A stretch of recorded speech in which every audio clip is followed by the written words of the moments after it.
What's up, everybody? Welcome to Soccerwise. David got us. And no time to speak today. We have the legend, the GOAT, Michele Giannone in the building. Michele, no one else I could talk big MLS with than you. It is decision day coming up. We've got awards to talk about. Everything is happening. It's your favorite time of the year. It's my favorite time of the year. Thanks for having me. I'm so excited for the playoffs. I can't believe that the regular season is coming to a close. It's been a wonderful year, a great year. My first year with MLS and Apple TV.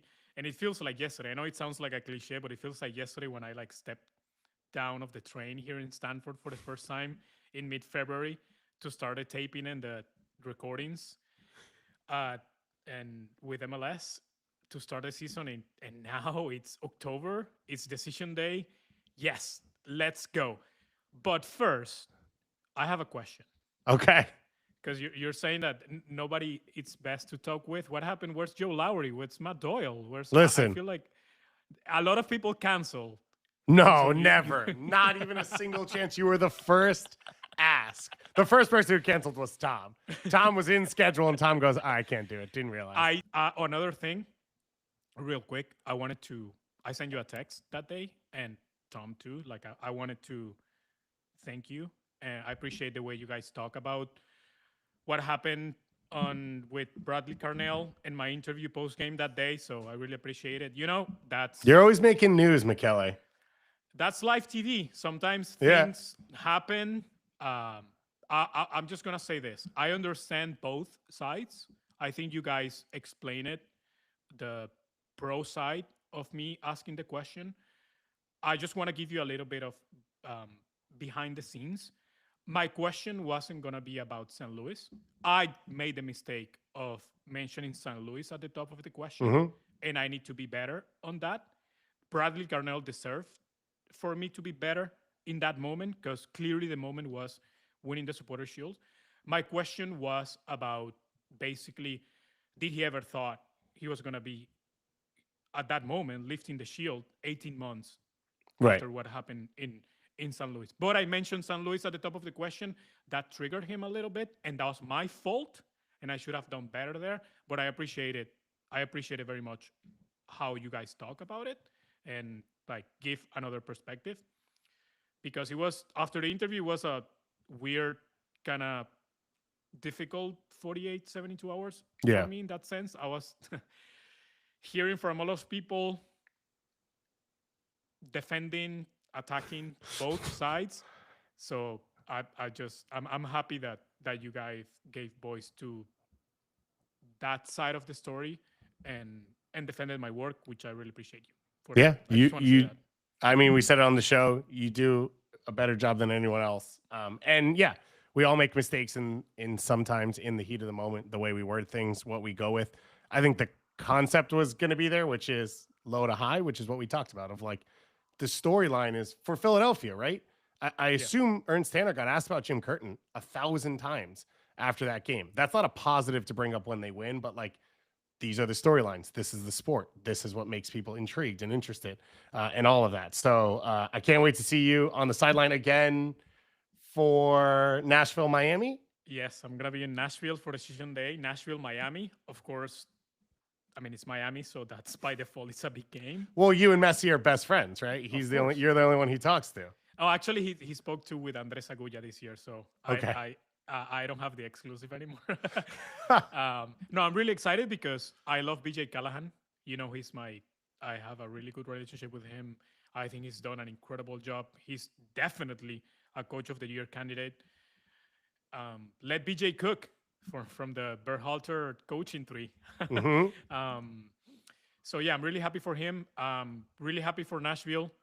We got to remember that they didn't make the playoffs last year. So having this Sam Surridge explosion, having Hani Mukhtar playing on MVP level again, doing what Andy Nahar is doing. I mean, it's just a great fan base, great stadium, great city, great everything. I'm really happy for BJ. And I mean, it's still a game that is going to be very important for the seeding on the East and for the Golden Boot. I mean, obviously Messi has the upper hand right now, but Surridge playing at home, he still has a chance. So should be fun. Yeah, it should be a really good game. I think we didn't luck out on decision day. Yeah. It's not going to be as electric as it could be.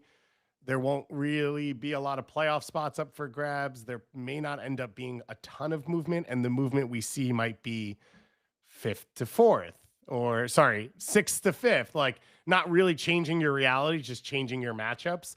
I will appreciate the deluge of all games at one time. I always love that feeling, and I wish it was less often. Like, I wish it was rare and not every single Saturday. But I think it's going to be a really fun setup. And then, of course, we go into the playoffs. We get the wild card games next week in the two conferences, and then that leads straight into, I believe, Friday starts the postseason actually.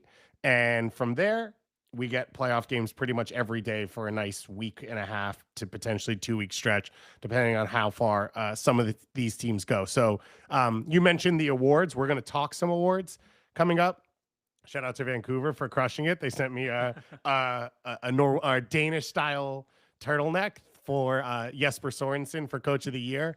I will probably wear it less often than I wear the Ryan Gauld Working Man MVP hat. Living in Miami as I do right now, the hat is front of the line rotation. The sweater, that might be a little bit less often, but they are still one of the most creative clubs, and they do a great job. We'll talk through a little bit first, all of the awards. Tom has come on here and yelled about voting before the season ends. We will not vote here. We are just saying where we stand right now with one more game to go for everyone, just so he doesn't lose his mind when he comes back to the show on Thursday. I think we will have Matt Doyle on Thursday, by the way, for the show. We're going to revisit our preseason over-under lines that we did. So Doyle set all the lines for all the teams. We're going to look back and see where he went right, where he went wrong, maybe a little bit why, and then where we went right and wrong in terms of what we chose and where we landed. There is a lot that's really, really close. And then there's the Philadelphia's winning the Supporters Shield, which we are so far off on. And of course, the San Diego and all of that. The West, I sort of from top to bottom, is the chaos conference. So we're going to dig into all of that. And of course, we're going to talk USMNT. Second game coming up tonight. So Kickback Committee will be on tomorrow. We will have Brian Dunseth with us to talk about everything he saw in the camp that was. Yeah, of course, on the desk now for TNT and of course, Sirius Radio and Apple TV and everything else. Yeah, Dunny's the easiest guy to talk to in all of soccer. He's a great person, but he's my favorite color commentator in the game. He's so good. So good. Yeah, I agree. I could listen to him all day, and sometimes you can. If you combine podcast, radio, and game broadcasts, you could listen to Dunny wall to wall. So we'll have him on, and we've got our other shows coming up. As I said, on Thursday, we'll dig into the games really for Decision Day, and we'll do some game preview stuff and what we're going to see and all of that. But there was MLS action this weekend, and some of it was extremely important. Was it the highest quality you could get in Major League Soccer? I'm just going to say no.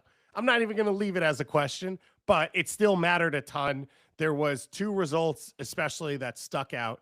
Austin knocking off LAFC at home 1-0. So they officially clinched their playoff spot, and they clinched the 6th seed.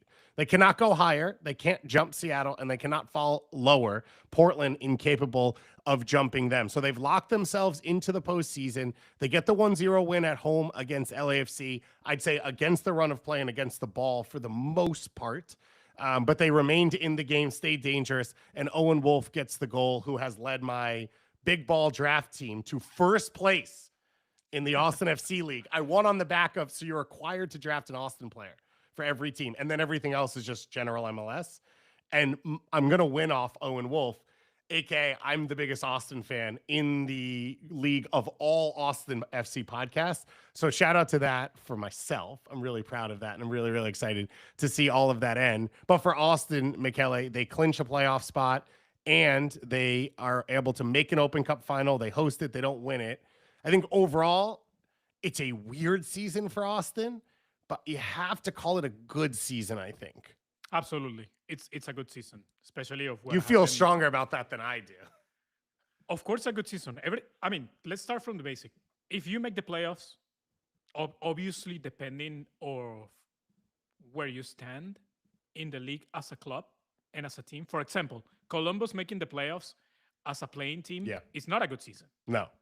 For Austin, making the playoffs as a 6 in the West And yes, the West just, and you can see it on how the points are spread right now. It's not as tough as the East, but you're making the playoffs. And after what happened last year, it's a good step in the right direction with Austin. At the end, it's crazy to think that sadly for him, obviously as a person, as a player, the Brandon Vasquez injury Yeah. ended up being a silver lining for Nico Esteves and the team, because I think Austin made a mistake at the beginning of the season how they plan their roster. Mm.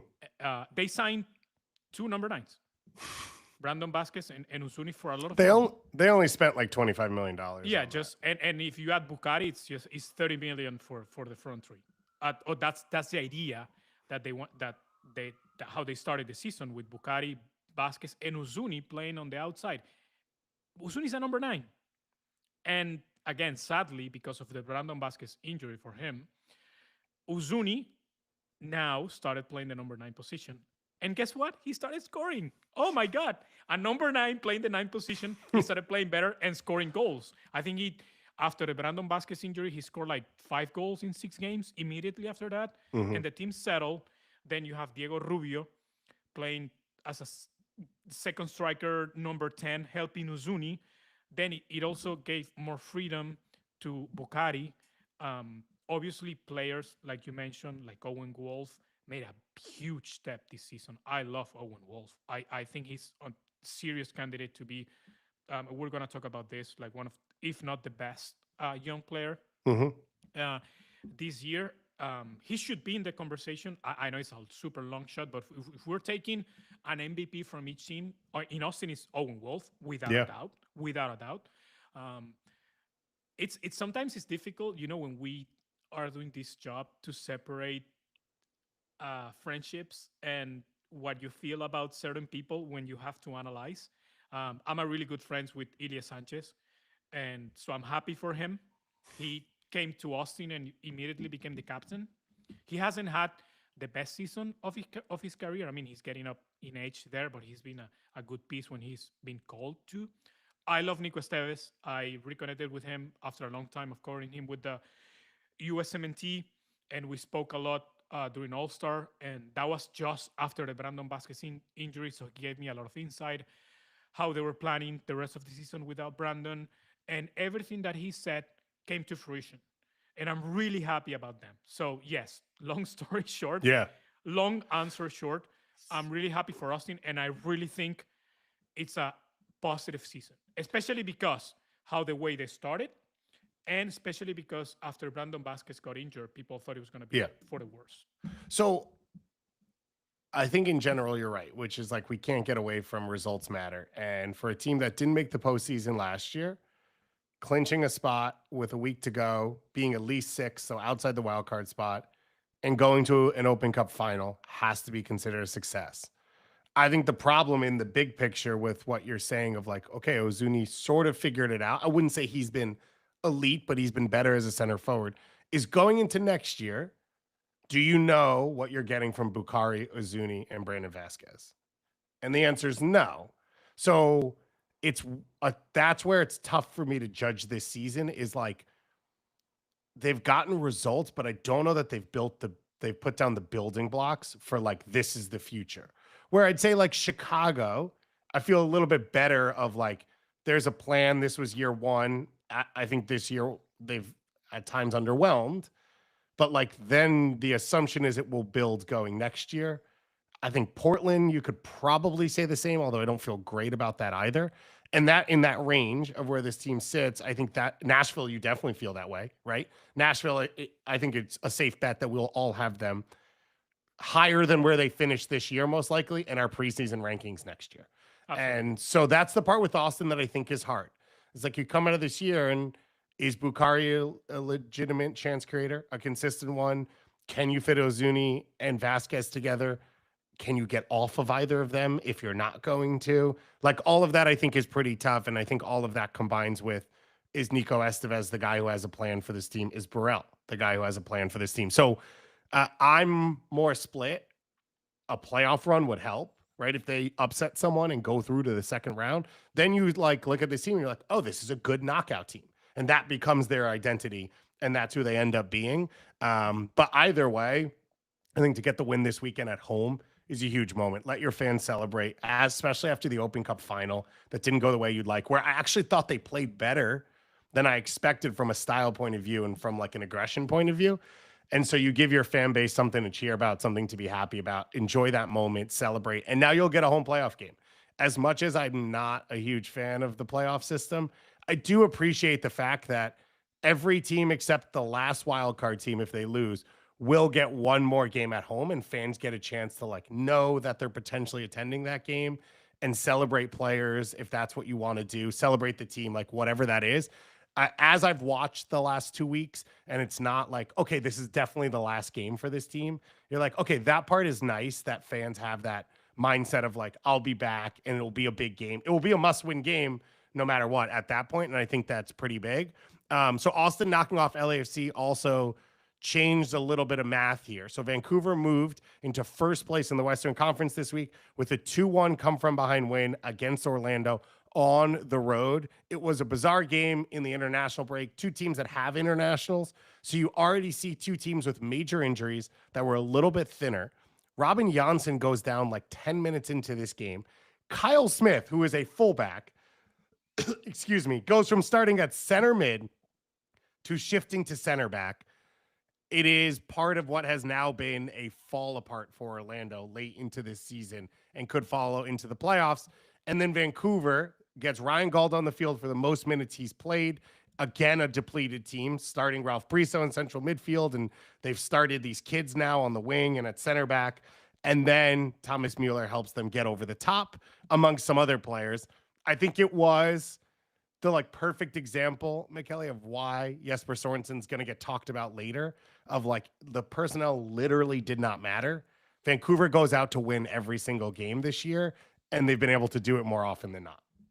Absolutely. And I think this game showed why Vancouver, I believe, and we've talked about this early in the season when they were making their Conca Champions run, how deep they are. And they added Thomas Müller, and now they have Ryan Gauld back. So I think they're poised to make a big run in the playoffs. And when you see the starting 11 that they put against Orlando, you still have Laborda, Tate Johnson, Berhalter, Xavi, Mueller, Daniel Rios, Ocampo, Takaoka in goal, of course, Halbuni, Badwall. I mean, this is a team that has depth on every single line. You played without your two starting center backs. You played without your starting left back. Well, they've been playing without their starting left back for over a few months now. But Tate Johnson is a great replacement, and he could be a starter on a lot of Major League Soccer teams. You don't have Brian White, but Daniel Rios has been a super sub during the whole year. Yeah. He's been great. And on the wings, you have so many options. You didn't have Jaden Daniels, but you had Badwall. You didn't have Cubas, but Berhalter is still there, commanding the midfield. This team is so deep, and now Ryan Gauld is back. The rich got richer. I really love Vancouver. Again, we're gonna talk about the awards, but I think, and Coach of the Year, it's the most difficult for me right now. I think there are several legitimate candidates. There are 3 candidates who would win it any other year. Oh yeah. I mean, for me, there's 4 legitimate candidates. Yeah. One obviously is going to win, and the other 2 they could have won on any year. Yeah. So I agree what you're saying. If I have, I'm going to save it for later. But Sorensen, it will be tough not to vote for Sorensen right now. And you watch them play, like you watch this game, right? You're on the road. It's maybe the second furthest trip Vancouver can take. It's during the international break. They have been making up games, so they have played more than most other teams over the last stretch. And then you name all the players they're missing, right? They're missing from the start of the year, both their starting center backs, both of which are internationals. Blackman has now pushed into the USMNT. Kubas, who's arguably their most important player. Gauld coming back from injury, and then Brian White, their leading scorer for the last 3 years. All not available. Jaden Nelson on top of that. They go in. They have almost 70% possession in Orlando. They put up 2.4 XG to 0.94. They dominate the game. 9 shots to 3 on target, 2 big chances. And like throughout the game, it feels like a game at best you're going to say, Vancouver should have won and they're going to tie. And like Orlando's a legitimately good team. That's how much higher the level is with this Vancouver team. And I just think this was another example this weekend, as you said, of like all that depth you named, that was not considered depth at the start of this year. These were not players that you could rely on. These were not players that were trusted, or some of them weren't players on MLS contracts yet. Like you're talking about guys on MLS Next Pro deals or supplemental roster deals who are not fully thought of as MLS players. And so everything they've done is impressive. The way the momentum has gone makes me feel like they have it in them for a playoff run. And I will say, Thomas Mueller, obviously the face of things, the biggest name they've ever signed, all of this. But I think to me, the big moment has just been the added energy that he's brought at a time when the season could have dipped. And you look at the goal in this game, and maybe they should have scored 4 minutes earlier. Gallese saves it on the line. We don't have goal line technology in MLS, so I don't know if it went in or not. And Thomas Mueller's right on top of it. He thinks it did. Then he scores 4 minutes later to win the game. You don't think it went in? I think it did. Yeah, I think it probably did as well. But like the way he has played in these last 2 months since he's joined, it's just brought the energy, I think, back into the team. And off the field, he's so fun and so engaging off the field. Like, and then the interview after the game when he like hugs the reporter, was so much fun. I don't know if you wanna talk Orlando, because we're gonna talk on when we talk the East, I think. But this is the game where I just get so frustrated with Orlando. It's infuriating the way they lost this game, because it went back in time of what I hate to see from Orlando and from Pareja, and how they try to manage games, even though you have the talent and the offensive power to just close them out. Yeah. But we can talk about them later. Let's just finish with Vancouver. Yeah, they've won 1 of their last 6 to close out this season, has Orlando. And what you're saying is subbing like 19 defenders in at every position to try and close the game out at home in this team. But yes, everything Mueller has brought to this team, I think when you look at classic Conca champions teams, high early season, maybe that form maintains coming right out of it because you're still on that high. It's July into August where it starts to drop, and that's when Mueller arrived and brought everything back up another level. And I think people are excited to play with him. I think they're excited to be around him, as you said. I think it's excited the fan base and the larger market, which has brought people back in, which has got the team back into in energy, and it's helped them bridge this playing Canadian Championship, making up games because of Conca Champions, and all of this moment where Vancouver's been able to steady something that, you know, I didn't know that they'd be able to get through. They are now undefeated in their last 9, and 5 of those are wins, and that's with playing midweeks and everything else, the 7-0 Philly win, like all these things that have happened for this team. So Vancouver now is first place in the Western Conference. They control their own destiny, as a chance to clinch that first place. They are 3 points ahead of San Diego with 1 game left to go. So, of course, any result for them would clinch that spot. It is already the best season in Vancouver history, but I think they'd like to have that little cherry on top of at least saying we won the Western Conference. If Philadelphia were to lose, they would finish tied on points. Obviously, Philly's already clinched the Shield. Would be another little feather in their cap for a club that has 0 history in any of this realm ever before. And that is the top of the Western Conference. So San Diego now sitting 3 points behind. LAFC, because of that loss, they're on 59 points. So they're 1 behind San Diego and 1 ahead of Minnesota in that top 4 spot. So all those teams have clinched a home game.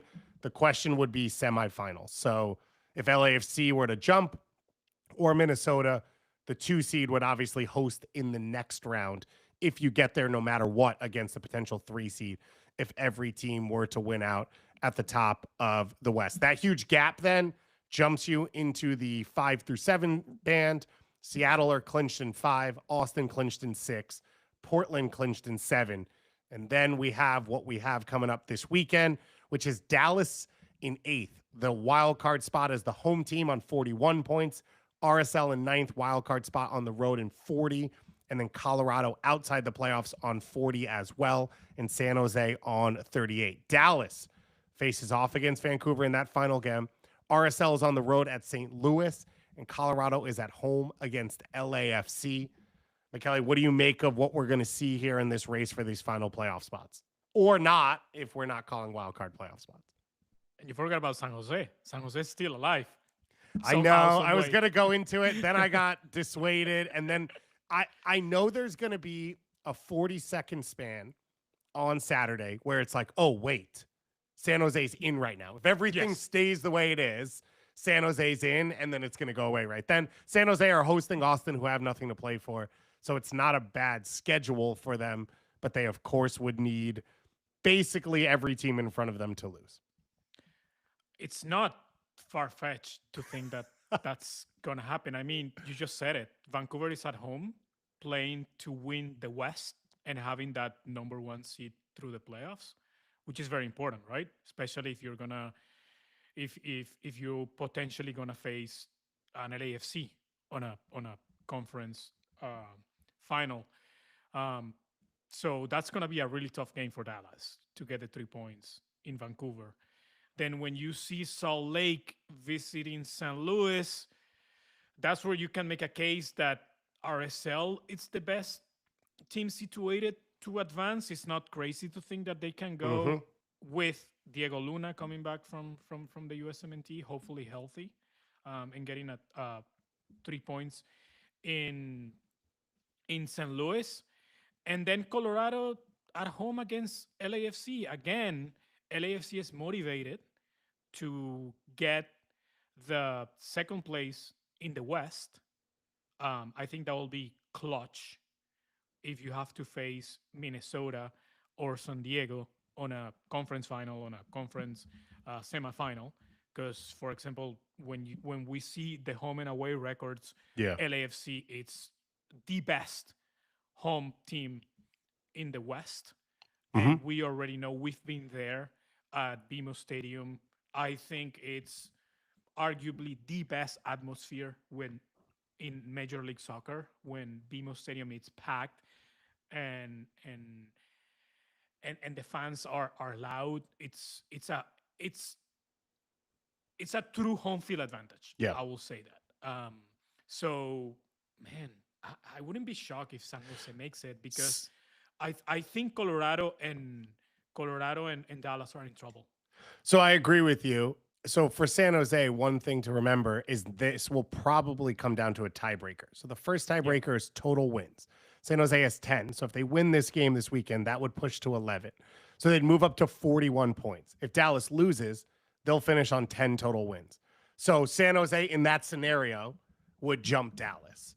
And then RSL currently are sitting on 12 wins. If they draw and Colorado draws and everyone's tied all across the board, then you go down a goal differential, which San Jose has a better goal differential than Colorado and would have an even better one if they were to win this game.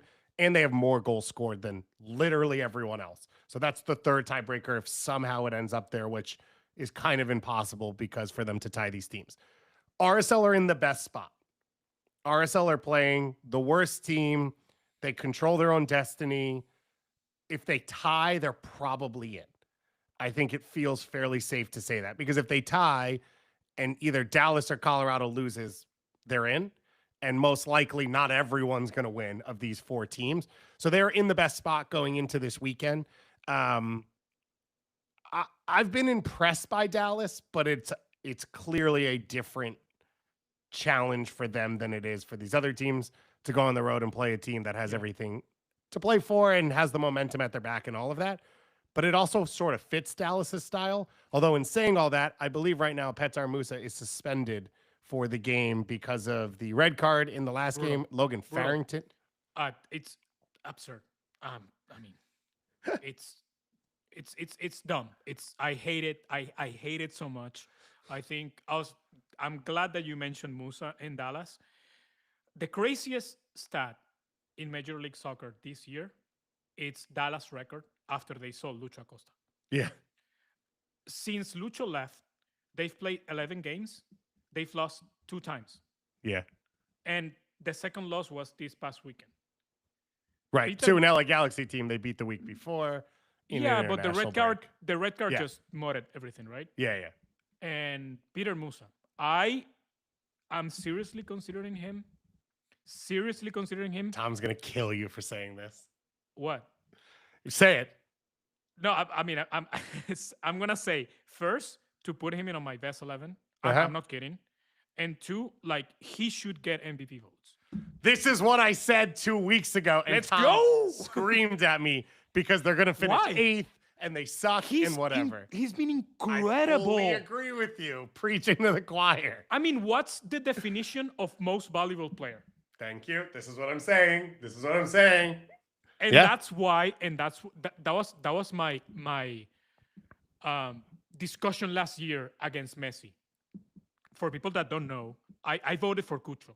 I didn't vote Messi last year for MVP because we had on hand Miami record with Messi and Miami record without Messi, and the record without Messi was almost as good as Miami with Messi. So it's not the best player award. It's the most valuable player for your team. Dallas, without Peter Musa, I mean, they will be fighting for a spoon. Yeah. I just said it. He's the best. Okay, Tom, this is for you. He's the best number 9 with the ball at his feet. He's so good with the ball. He's like, I always, when I've described him, like he's like Nikola Jokic on the NBA. Musa is huge. He's a big man. Yeah. But with the ball on his feet, he plays sometimes like a 10. Which is why even when Lucho was there, their best was, moments were when he set up Lucho for exactly. goals. And it's why him and Farrington are awesome on top together. I love Musa, man. I don't know what Tom was drinking that day, but if he doesn't consider Musa as one of the 2 or 3 best number 9s in the game and a serious MVP contender, I don't know what to tell you, because then we're losing what the most valuable player definition is. I agree with you. To be clear, I think MVPs are the worst trophies because we don't actually know the definition of what it means. I agree. And all of us are in chaos and no one can ever figure out what they're voting for and what it means. I love that you started that by re-bringing up that you didn't vote for Messi last year, and you had to say it like as if you had done something illegal in the past. And for people who didn't know, you had to like make them aware of your past transgressions. That's how intense that feeling was last year. Of like, if you don't vote for Messi, you're a terrible person. He played half the season. What are we doing? Well, he's got a pretty good shot at it this year. But this year I'm voting for him, so which we will get into. So I tried to hold off Dreyer, but the last 2 weeks it's just like, damn it. First of all, why are you Adrian playing against Atlanta? Adrian Gandhi in the chat brought up is Ricky Puig MVP then? Yes. Is he not the most valuable? I said that on a MLS 360 show, like week 13, when the Galaxy hasn't won anything. I said, guys, Ricky Puig is the MVP of the league. And people were like laughing. Laughing at me, not at the comment.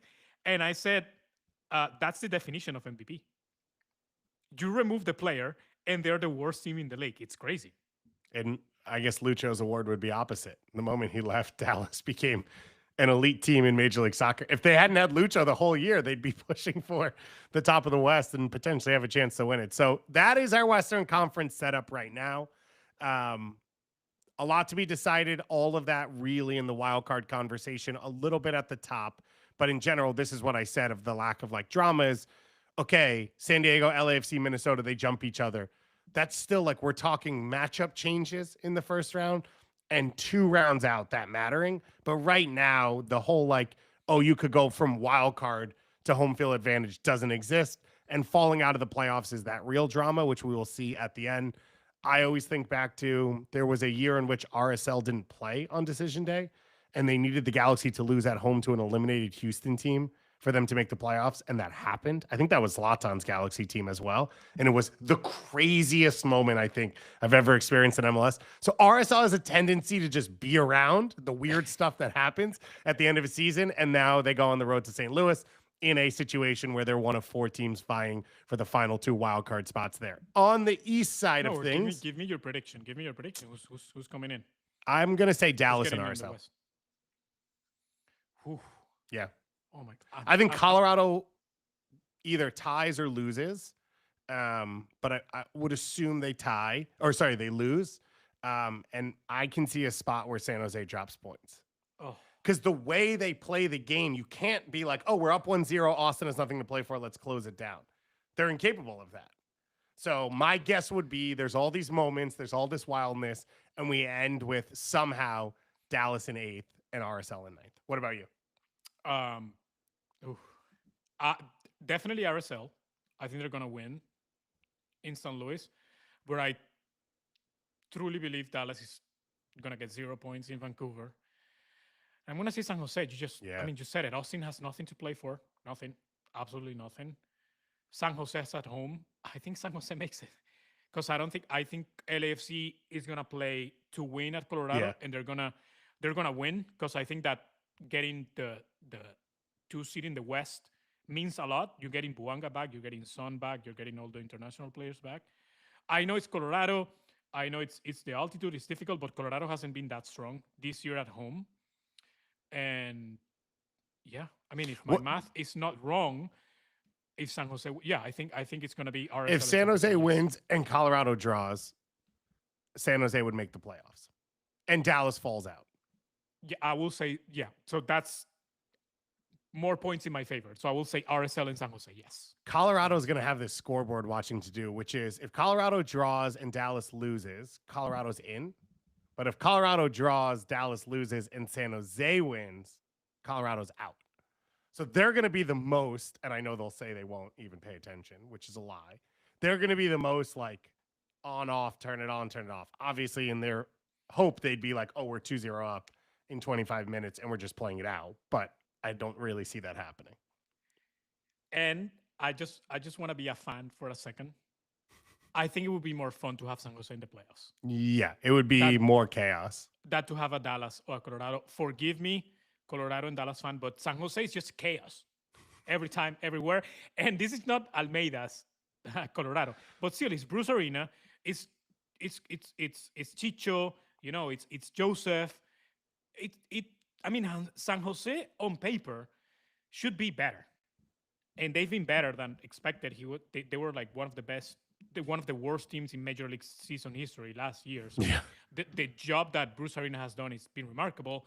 But also you have players like the young kids, like Leroux, Shakiris. You have a great goalkeeper with Daniel. It's a fun team. And I think the playoffs will be more fun, even if it's just a playing game with San Jose than with Colorado and Dallas. Again, my apologies, Colorado and Dallas. No, let me my one counter on the neutral entertainment factor would be a Rocky Mountain Cup led by Luna and Paxton Aronson. And like, that could be fun. You could sell me on that one as well. And Actually, obviously yes. watching Musa anytime play soccer is a positive, but I would not want that game in Dallas because watching games at Dallas is the worst experience right now. At some point, they'll finish this stadium, which has been finished for 20 years, and it will be entertaining again. It is so brutal to watch. I cannot believe there's not a conversation of just flipping the cameras around to not face the empty stand that's under construction for an entire season or two after having a whole end empty last year as well. Okay, let's dig into the East for a little bit. Not as much as I said up for grabs. The real conversation in the Eastern Conference is the spots 4 through 7. Philadelphia clinched number 1. Cincinnati and Miami tied right behind them on 62. So that's that jostling for who would host if they faced off against each other in the conference semifinals. Charlotte right now are on 56 points in 4th. NYCFC are on 56 points in 5th. Nashville on 54, so 2 points behind. And Orlando, 3 points behind that. Orlando, it would be tough for them. I don't even know that they could jump over Charlotte and NYCFC because of total wins that it ended up at. But this is sort of the chaos that can ensue in the Eastern Conference. Charlotte are hosting Philly, which we thought would be, is this a Shield decider? Is this going to be, I think most people had this pegged as the best game going into Decision Day from a little while ago. And then it has turned into maybe the least interesting because we have no idea who Philly will play and what they will look like. NYCFC plays Seattle, which is bizarre. Cross-conference at this time. You will be at Nashville, Miami. Nashville hosting. And then Orlando, after losing this home game 2-1 versus Vancouver, head to Toronto, who TFC are on this bizarre streak the record tie streak in MLS history, broken finally by LAFC on that midweek Wednesday night game going into an international break, because that's Major League Soccer when you get to the end of the season. And these are sort of the four teams jostling, with Chicago and Columbus right below them in the wild card spots. Both of them have the ability to jump out of the wild card spot if a Orlando drops the proper amount of points. Chicago could jump over Nashville as well if that ends up happening. So this is a fair amount of chaos. Inside of all of this, Michele, you will be at what is probably going to be the Golden Boot decider on top of this. We assumed that the Golden Boot would be decided this weekend because of the international break and Bouanga and Messi missing their team's games last weekend and Surridge being off and then going in. But Messi did the thing where he plays every soccer game that's ever been found. He played pickup on Thursday. He went and played in a co-ed championship on Friday, and then he showed up for an MLS game and scored twice on Saturday with all of the Argentine national team in the crowd. I mean, what?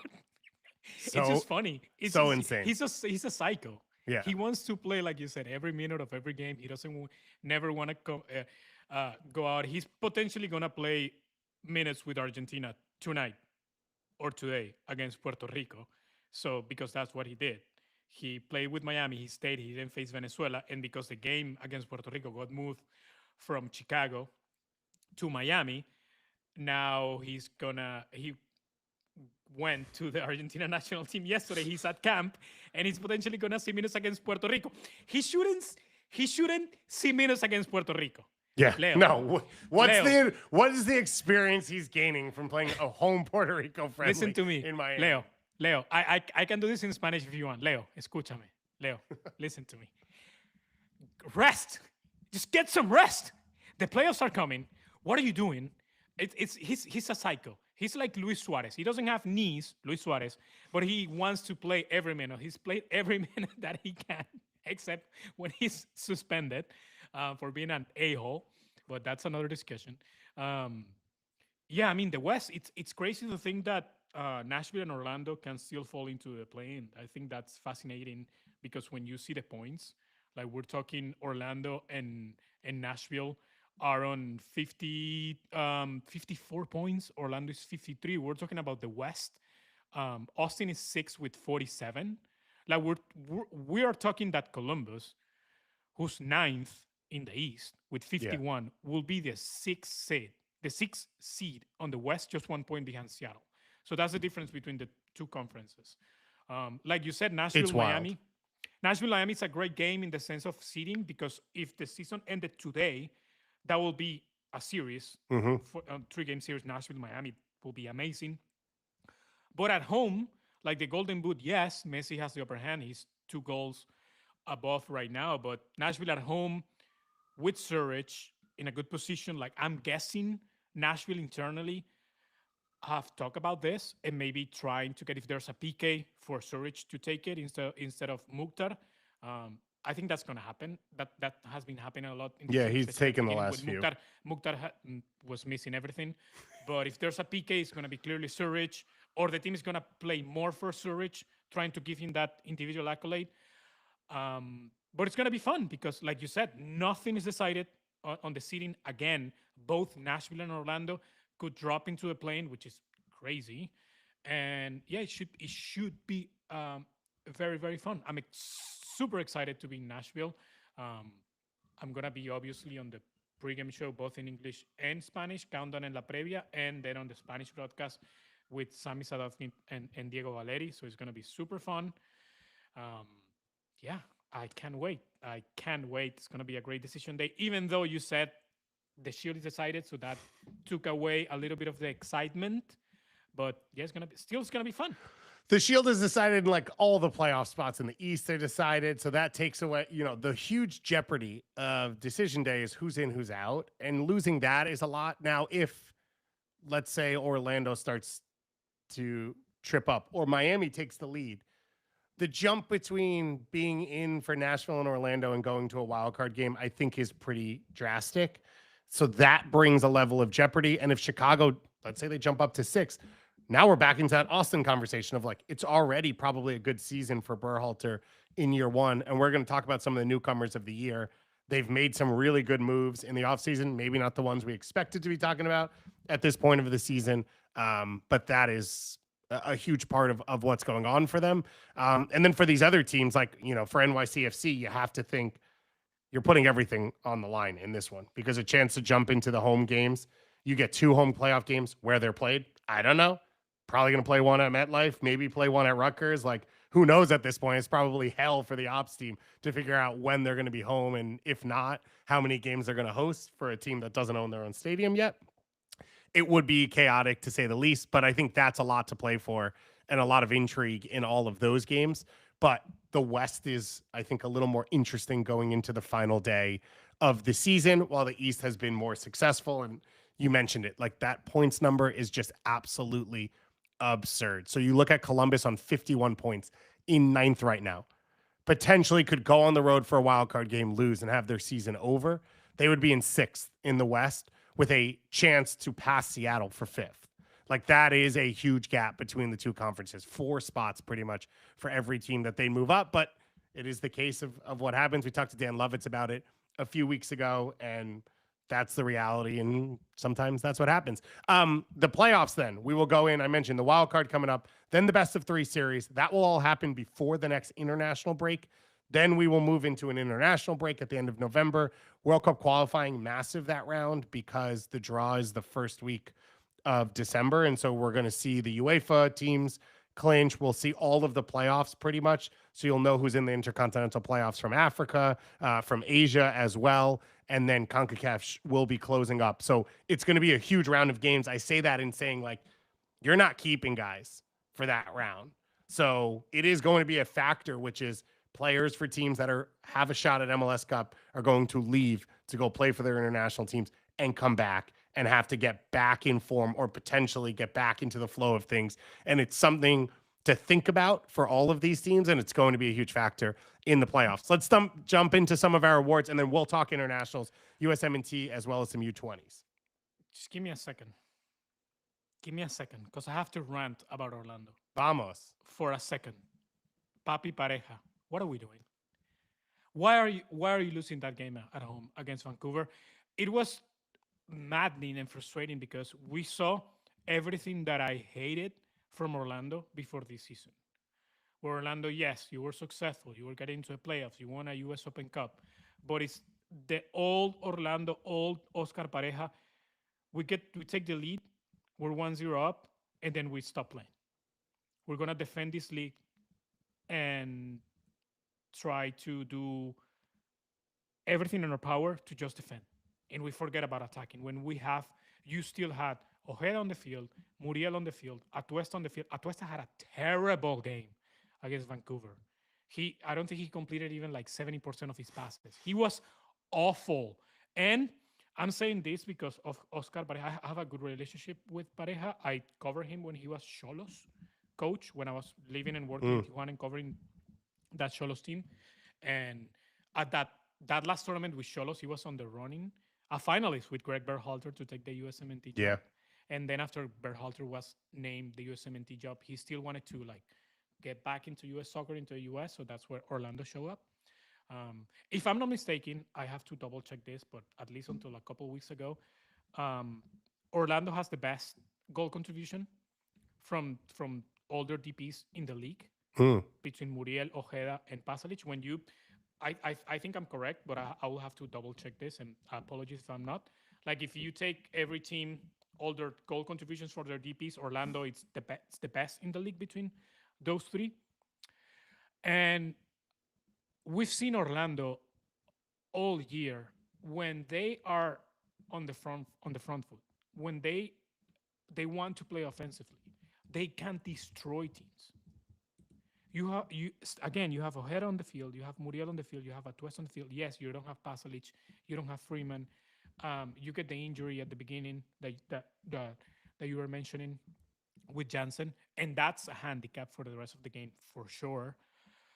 But I don't think Orlando had business losing that game against Vancouver at home the way they did. And now they put themselves in this situation where if they don't get the 3 points at Toronto, a difficult away game against a Toronto team that has been playing better. They have really good players with Cifuentes, with Georgie, etc. It's a difficult game, and you can find yourself on a playing game. When I spoke with Pareja during Leagues Cup, he told me this is the best Orlando City team that I've ever coached. This is, in his opinion, and in my opinion, and I think Miguel Gallardo. I don't think I know Miguel Gallardo or my colleague at MLS Season Pass. He played in Orlando over 200 games with Orlando.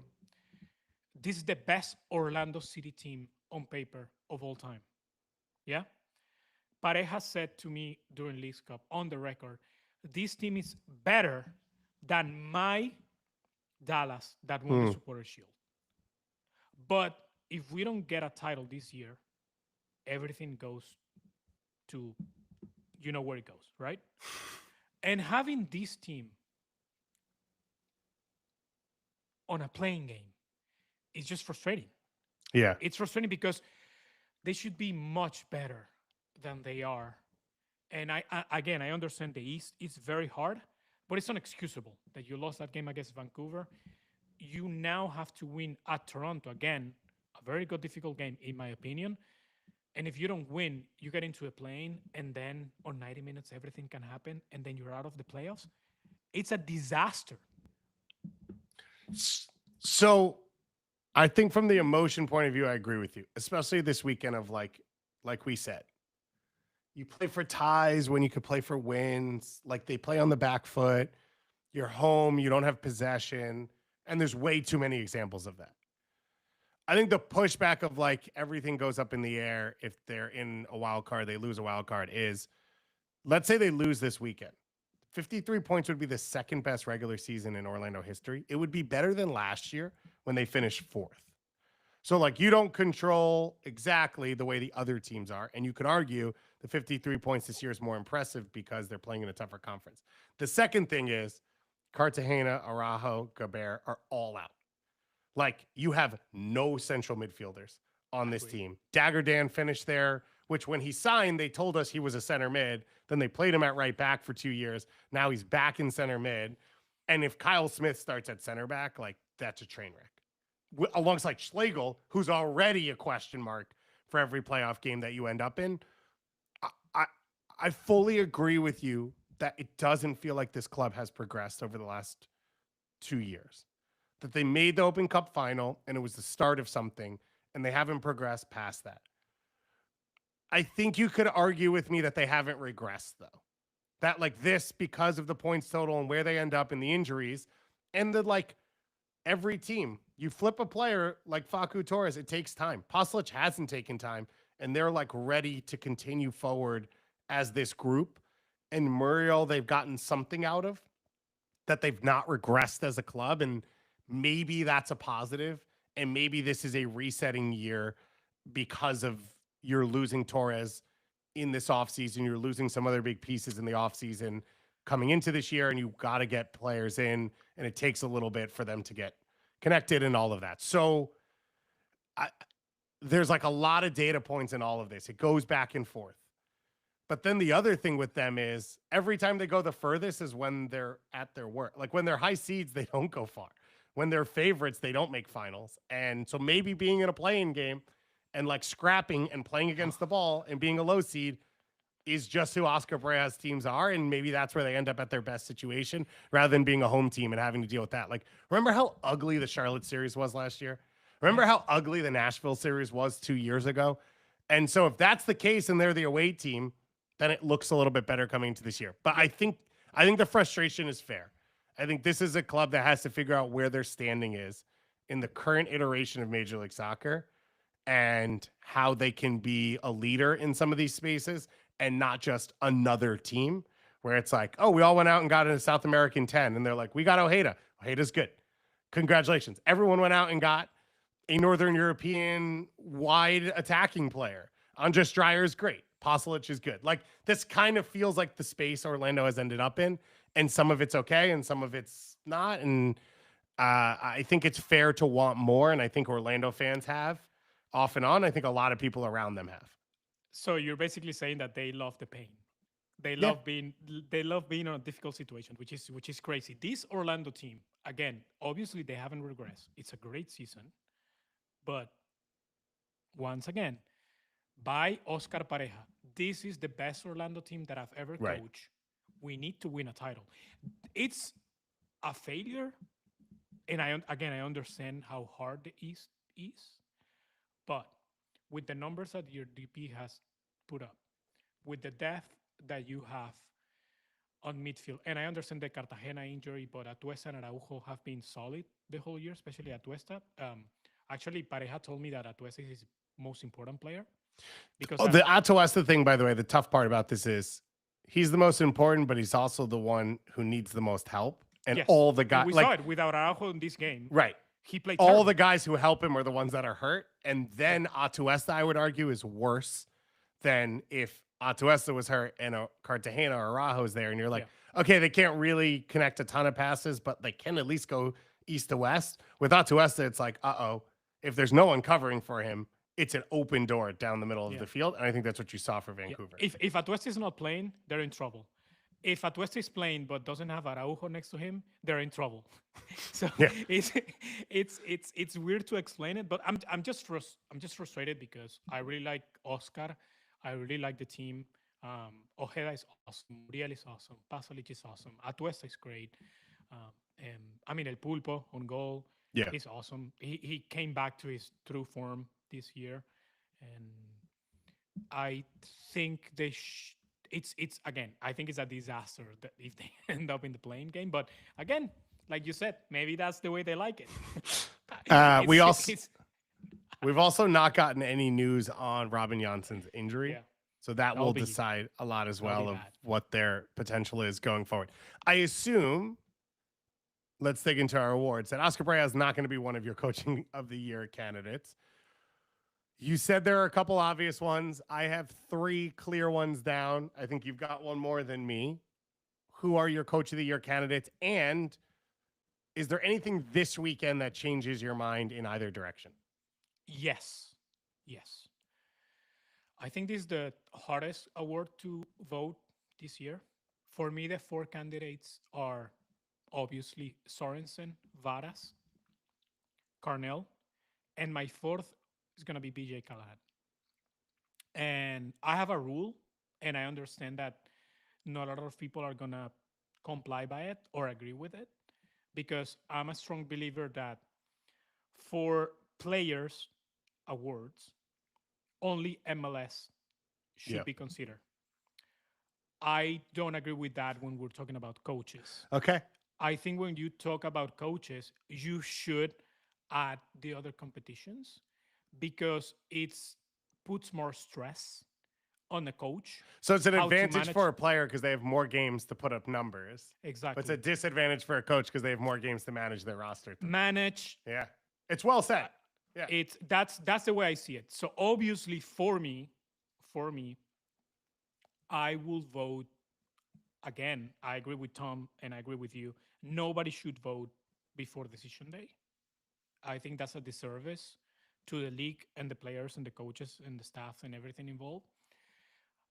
Right now, I'm leaning Sorensen because of they're about to win the West, and especially the run at CONCACAF and the Canadian Championship.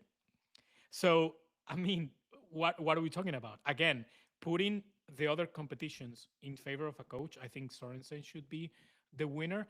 And I think winning the West this Saturday will be the icing on the cake. So that's what I'm saying, that I may lean Varas if San Diego ends up winning the West. Maybe, I don't know. I understand what he's done speaks for itself. We're talking about the best expansion team of all time, which is asinine. We were expecting nothing from San Diego, nothing. Yeah. And whoever said that San Diego was even a playoff team are lying before the season. I'm sorry, but you are a liar, lady or sir. BJ Callahan, front office that did nothing for him this year. nothing. When you see the roster, it's basically the same roster that didn't make the playoffs last year. Yeah, they added a couple players, but not. Quasem, Yazbek, Gaston But we're Brugman, not talking big time players, right? Andy Nahar. But he, Sam Surridge was a. I don't want to throw this word out, but bust disappointing before this season. He wasn't putting the numbers that a DP9 should put in. He changed the system. I love what he did because he's coming from the U.S. Soccer Berhalter tree, which is very ingrained in the 4-3-3 that we see with Berhalter, we see with Austin, with Nico Esteves, etc. And he started with the 4-3-3, but he said this is not working, so he changed his philosophy, his way of playing, and that's a big kudos to BJ Callahan. Also, winning US Open Cup again, competition, managing minutes, planning, dealing with scheduling, with players, etc. Um, I think he should be a candidate in my opinion. And of course, Bradley Carnell, what he Yeah. did winning the Shield with Philadelphia speaks for itself. Fire from St. Louis 18 months ago. Nobody gave anything to Philly this year. And when we talk about players awards, not a lot of Philly players are in contention or discuss about it. And I think that speaks more in favor of what Bradley Carnell has done. If Philly wins, they will finish 32 points better than they did last year, which was 37 points on the season. So they basically doubled their season this year in his first year with the team. It's really hard to ignore. And again, this is where we came into this saying any other year, this is a clear win for Bradley Carnell. Mikey Varas will, no matter what, finish with the most wins in expansion team history. Any other year, that's a clear win. And then what Jesper Sorensen has done. We've basically never seen a team compete in Conca Champions and regular season, and you add in the Canadian Championship across those competitions at this high a level in MLS history. And they've done so without one of the highest spending rosters and with some of the most travel and all the other things that they've had to cram in and all the multiple competitions and two-legging Canadian championships and all this type of stuff. I think it is really hard. I think it's interesting to say, like, okay, if Sorensen finishes above Varas, can you really vote for Varas with all the competitions they've played? I think Joe came on this show 2 weeks ago and was like, we shouldn't overvalue expansion seasons anymore because it actually might be easier to build with the roster setups and all the mechanisms. And if he didn't say that, sorry for just putting that in his mouth. And I thought it was Joe, maybe it was someone else. And I think a lot of that is like, I spoke to him about it. Oh, so it was him. Yeah, great. I think Joe, he said something. If he didn't say that, he said something very similar to it. Yeah, and I think that's fair, which is you're not stuck with bad salaries. You get all this now without having it has shifted in the post expansion draft heavy roster build. When it used to be expansion draft based, it was worse because you were stuck giving the salaries and the contracts to players that you didn't decide on, and you had to draft those players.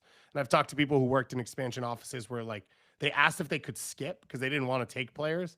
And the league was like, no, you have to take all the expansion picks. And they're like, we don't want these players. We don't want other people's players. That has now changed. So it's gotten a little easier. I will still say building an entire identity and ethos and culture from nothing is still something that should be applauded because you have literally nothing to fall back on. And any team, when the season goes against them, you're falling back on veterans, players who know each other, players who are from your market, like whatever it is. An expansion team has none of that. So I don't think you can step away from that. I find it hard to watch the soccer on the field and look at everything and what you're saying and not vote Jesper Sorensen as of now. So I'm going to wait for the weekend to see what happens and see where everything falls. I don't know what would convince me out of that is the problem at this point. I agree. You know, Philly's already clinched the Shield. Like that's already there. The 3 points, does that really change the reality? Varas has already clinched the best expansion season. That's already there. Does the 3 points change that reality? I don't think so. But it is really tough. I think the BJ Callahan shout is fair, but I don't think it ends up there. I want to say the year that most connects to this one was 2022, I think, where LAFC, Philly, and Montreal finished all on equal points. And I think it was Nance's first full season as head coach. And I voted Nonce. I think Jim Curtin told everyone to vote Nonce. Everyone voted for Jim Curtin. Cherundolo, of course, had turned that team around. That's I probably the remember that year. closest comp where you had like genuinely multiple options where you could say any other year they win Coach of the Year. And that was the year before St. Louis came in when Carnell led them to the top of the West as an expansion team. Let's run through a couple of these other ones. Do you remember my coaching vote that year? No, what was it? We had a heated argument on Was it Pat Noonan? Phil Neville. Oh, there you go. I was a fan of Phil Neville's Inter Miami teams. They were underrated, considering they played literally without a DP so that they could leave a spot open. Go look for the Messi. roster of that team. Yeah, no, I don't disagree with you. But that is not Coach of the Year. Look at the Montreal roster. That team was not loaded. The people that are probably telling that I'm crazy and an idiot, just go look at that Miami roster. Just go they look. Started Ryan Saylor and Amy Mabika as center backs on that team, which I think both of them could probably start at center back right now. So there you go. We have in the chat here a Red Bull fan who says, a shout for Pascal Janssen, or did I miss you saying him? NYCFC could have gone second if they didn't lose to Philly the other day. I think that's a decent shout to throw in there. A team that was down and he's brought them back up. He's brought solidity. I would say he hasn't done it. I mean, that's not better than Philly is the problem, right? For the jump that NYCFC has taken is not better than the jump another team with a similar comp who's gone higher. And you could argue it's probably spent less to put the roster together, even though NYCFC spends young, which is hard in its own challenge and all of that. But I think for sure, NYCFC feels like they're in a good place from a coaching point of view. Clearly, sporting director leaving to go to Kansas City, which leads to another conversation, which we've had a little bit. Let's do some player award stuff. Let's do some of the easy ones. Newcomer is clearly Andres Stryer because Andres Stryer is also an MVP finalist. The other names we had in here, Zinkernagel for Chicago, who is like bordering on an MVP conversation as well. We mentioned Pasalic already, who's been phenomenal. I put in Choupo-Moting. Okay, you could think he should have done well, and he did do well, whatever that is. He still played well in his first season. Any other names that I'm missing that you think should be in there? For me, Thurskov, San Diego's captain. He's on my best 11. That's not going to change for the season. Yeah, I think those are the names. Honestly, nothing comes to mind right now. I have a soft spot for the defensive midfielders because that's one of the positions that I played as a when I was a kid. So I appreciate that when I was growing up. Yeah. When I used to play soccer competitively, so I appreciate how difficult that position is. Probably the most difficult position on the field. So yeah, Thurskov is and everyone that I've talked inside the San Diego organization just raves about him. And the way they rave about Thurskov it's weird in the sense of like they rave about obviously Chucky, they rave obviously about Dreyer, but it's like we knew who Chucky was. We weren't expecting Dreyer to be an MVP candidate, but we know we're getting a really good player. But Thurskov, and being the captain and the leader on and off the field, because being a captain, it's also what you do off the field, in the locker room, getting the group together, and what he's done for San Diego as an expansion team, helping Mikey Varas on the field. I think I will put Thurskov there too. Yeah, I think that's fair. Two more that I had to like. It's Dreyer. Yeah, it's Dreyer by a landslide, which is wild again because Zinkernagel and Pasalic's seasons would be obvious as well in past years. I didn't mention Macania from Philadelphia. He signed as a U22 2 years ago. He hadn't played in MLS until this year, which I think is still fair to bring in. I don't know that we really have I guess technically any player that comes up from MLS Next Pro or whatever is in the running for newcomer of the year, even though they're not an addition to the roster. That's one. And then I would put David Da Costa in the conversation. Shouldn't win it, but 4 goals, 8 assists. Came into the league late on, right, because of how long the Evander Lucho stuff took. And I think has been up to the level you'd hope for in year one. We debated this a little bit before the show started. Is he a DP? I think so. Is he an elite 10 in the Evander mold? No. But I think if you're trying to replace a player and you bring someone into MLS and they're that good, I think you've done well. And I think Portland's issues are bigger than him. Going forward, goalkeeper of the year. Do you want to give your finalists? St. Clair. Yeah. I will put Takaoka too there, and I will Okay. put. I mean, I want to say Gallese, but if I have to give you three, what Sean Johnson has done in Toronto, it's crazy. Yeah, it's Insane. wild. He has It's the wild. best numbers by a mile in the league, but Absurd. his team is terrible. Yeah, and also shout out to Zach Steffen, although the season the injury has like busted that. But I will vote St. Clair right now. Yes. So one of the ones that's tough on this is Andre Blake because they have the best defense in the league. They won Supporters Shield. He's only played 20 times in MLS this year. So he probably, and he's not going to win it. And he's deserved to win it in the past and he's won it. So I don't think anyone's complaining. He probably doesn't get in, but I would push him against Gallese, and Kalina would be the other one. And Kalina's had a bizarre season. He got benched. And then he turned into maybe the most important player in the league and helped lead them on a record-setting win streak. If they finish fourth, his numbers hold. I mean, aka not giving up 12 goals this weekend. I think he'll probably end up as a finalist for this one as well. But I think Dane St. Clair is the right pick of like, he's the most important goalkeeper to the way his team plays, plus having the best season, plus where his team finishes, all that type of stuff, whatever you want to do with it. Young player, it's pretty close to the 22 under 22 list. I don't have like a ton of obvious players that I think are off of it. Like Finn Sermon's one who was ineligible, who's had a good year. I don't think he wins this award. I guess in this, you could, if you try and bring an MVP convo in of like who's the most valuable young player and how they affect their team, you could argue Quinn Sullivan or Chris Brady should be the winner. But it feels like Obed Vargas was 22 under 22 for a reason, and he's probably going to win this. I agree.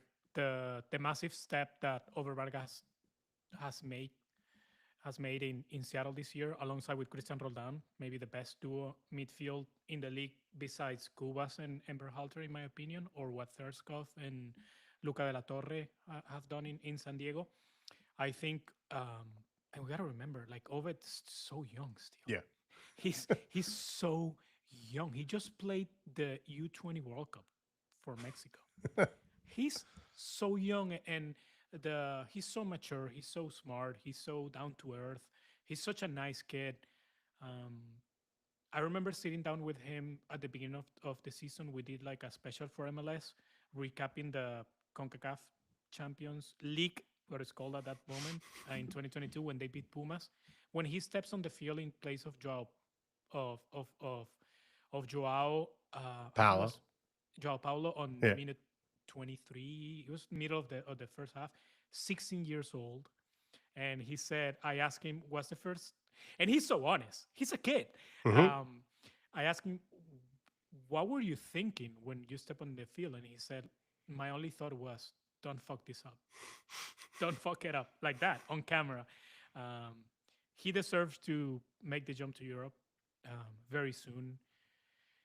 He, of course, all the talking about him, it's been, well, he's going to come to Liga MX. He now plays for Mexico, Tigres, America. He doesn't want to go to Mexico. He's on the record on that. Of course, he says, I can't control what Seattle does. If Tigres comes with $50 million, 15 minute, or America, you cannot say to that. But if I have the preference, I want to go to Europe. I want to go to Europe. That's what he wants to do. And man, Seattle is such a fun team. When everybody's healthy, Seattle has to be a big contender. And I think it's Ovid. And you can make a case for Freeman and his goal contributions and the way Orlando plays with him. Not in vain, he's on the USMNT now, and he's probably most likely going to be on the World Cup roster. But amount of minutes, contributions, games, Ovid, for me, it's number one. Yeah. Freeman up there for sure. I think Macanya? Yeah, you mentioned it. Macania, I think Jack McGlynn, because of how central he is to his team. I think Owen Wolf in a similar vein. Yeah. Like they're talking about the seasons they had. Eli Feingold, a really good season. So, Luca I, Bombino in right, San a Diego. good portion of the players on the U22 22 under 22 list, like they play heavy minutes. So I think a lot of them are important to their teams and are factors, but a few of them are the like, chance. I mean, Quinn Sullivan, his injury is going to be a massive part of the conversation we have in the playoffs. I would argue he's the best chance creator on that team. Maybe Kai Wagner is, whatever. That's how important he was to a Shield winning team. And Chris Brady has been a lockdown defender. Okay. We have two more that we're going to talk about. Defender of the Year, which I think is one of the toughest ones this year. It's Yeah. hard to find the players on the teams that have performed at a high level. It's probably going to end up being Jakob Glasnes, would be my guess. And Macania then gets mentioned as well because of how good Philadelphia has been, and that's the reason they won. Who are your other players that you're thinking of in this conversation? I'm leaning towards Blackman. Mm-hmm. Vancouver right now, and again, that's something that can change on decision day. Vancouver is the best defense in the league right now. Blackman has been the best defender on the best defense in the league, so that has to count on a lot, in my opinion. And he's been the most consistent, and that consistency took him to a USMNT, very deservingly so. I'll give a shout out to Boxall, Yep. what he's done with Minnesota. Again, I'm voting St. Clair for, as of now, I'm voting St. Clair for best goalkeeper. And I was reading a column from Matt Doyle, who's a really good friend and the best in the business. I think it was like a couple months ago, and he was talking about how Minnesota absorbs pressure without Minnesota never wins the possession game. Mm-hmm. I think they average like 39%. They don't even make it to 40% average possession on a game. So they absorb a lot of pressure. That's why St. Clair has so many good numbers. But absorbing possession puts a lot of stress in the defense. So that those three center backs are really, really good. And And Boxall being the captain and the leader, I think that gives him a nod, in yeah, my opinion. I think for Boxall as well, you add in the throw-ins, which I hate. I don't like long throws. I Yeah. don't. I have said this a million times. I think it should be banned. I don't think you shouldn't do it. If it's in the rules, you're allowed to do it. I'm fine with doing it. I don't think it should be in the rules. The long throw-ins and the fact that almost the entire season his partners have shifted and have been young. Like he is the leader of the back line for a team that's built on that back line. And I wouldn't say it has elite guys shielding for him in front of him as well. And they have held up the entire season. And that's part of the award to Dane St. Clair. I think it's part of why Boxall should be a finalist for this one. Alex Freeman, we mentioned already. These are attacking numbers now, which never really works out. Adelson Malanda, I think, goes in this where he's had a bounce back year. He's been consistent. Reem finally has shifted into center back, but didn't play the whole year there. Kalina went up and down, and yet Charlotte is probably going to be a top 14 in the East because of his play. And then Kai Wagner is the next one. He is the best chance creator on a Shield winning team. They may finish with the best defense in the league. His numbers are always the top because he's the one who presses high and intercepts fast and all of that, which doesn't make you a good defender. It just is the role he plays. We have no evidence of fullbacks winning it. I think this could be a year where one does, in that there's not an obvious candidate at center back. His team defensively has the numbers that people like, and he might be the like star of the Shield winning team as a fullback. And so that's a chance for someone to sneak into a spot that just never gets an opportunity before. Yeah, and you can always make the case for Jaymar in Seattle. That's a Yeah. potential one. So yeah, but I will say I've made that case a million times and it's never happened. And if it's never happened, it's not going to make it this year. I agree. I agree. I still remember. I think he should have won by a landslide on 2023, but Yeah, that's that was me my too. opinion. And People but don't like, maybe we should apologize to the people we vote for things, because clearly it doesn't help them. But I right now, if I would have to like deliver my ballot right now, I think Blackman will be my pick. Yep. I think that's fair. I think that makes sense. And the final one here is MVP. I tried, people. I tried to make my case again in favor of Dryer. I think Dryer was gonna be my pick until like a month ago, but it's messy. Yeah. There's nothing we can do about it, and I mean that sounds negative, so Yeah, I we apologize for shouldn't. my phrasing, but It is the greatest. it's You could messy. argue it's the It's greatest messy. season in MLS history. Unlike last season Yeah. when he didn't deserve the award, in my opinion, this year he does. He's played more. He's been more valuable for his team. He's gonna finish with the most goal contributions by a landslide. He's probably gonna win the Golden Boot. Miami's gonna be a top 3 team in the East, no matter what. So it's Lionel Messi. Someone just said Nagby for MVP, which would be great. Just give a lifetime award winner. On the Golden Boot list, Messi right now 2 goals ahead of Buanga because of the 2 goals he scored this weekend. I think he will finish top of that. He also has 18 assists. Buanga 24 goals, Surridge 23. I bet you 2 of those 3, if not all 3 of them, end up on most MVP ballots. The final will probably be Dryer, Messi, and either Buanga or Surridge. Hani Mukhtar probably deserves a shout and all of that as well. And then Evander is probably the other one who will get the bulk of the votes. And the top 3 will be some collection of those 5 or 6 players. And Messi will win it, and he deserves to win it, having the best season. All right, let's finish out on a little national team, and then we'll get out of here. As I said, Thursday we'll be back. We will go game by game through decision day and what we're looking for and what to expect and how we'll all play out. And we will revisit our over-unders to sort of give a big picture recap of some of these teams. And then next week, we'll have our best 11s. I think Tom will have 13 of them teams all the way through into his MLS Next Pro best 11. I have Yeah, mine. he's got to work hard. I got to find something for him to do on his free time. And then we will have your wild card preview in there. And we will then go into our playoff previews, the series we know, and all of that. We're going to bring in guests. It's going to be a ton of fun. This is the best part of the year. And I'm excited about decision day, but more decision day being over and knowing some of these playoff matchups, because I think we have some really tasty potential matchups in here, especially with what we're saying with the East. You have some like first round matchups that could be conference finals in the past. That'll be really, really good to watch. And the 3 games should give us an idea of who the best team is. On the national team side of things, I was at the game. U.S. tied Ecuador 1-1 down in Austin. Canada lost 1-0 to Australia. A little bit of a heartbreak late on there in that one. Now they sort of flip. Australia plays against the U.S. tonight in Denver or in Commerce City, whatever you want to call it. Canada plays in Harrison, New Jersey against Colombia, who knocked off Mexico 4-0. It's crazy that the champions, the Giants of the region, with their best 11 on the field, got absolutely washed by a team with, for the most part, their best 11. And I would argue at home, because Mexico playing in the U.S.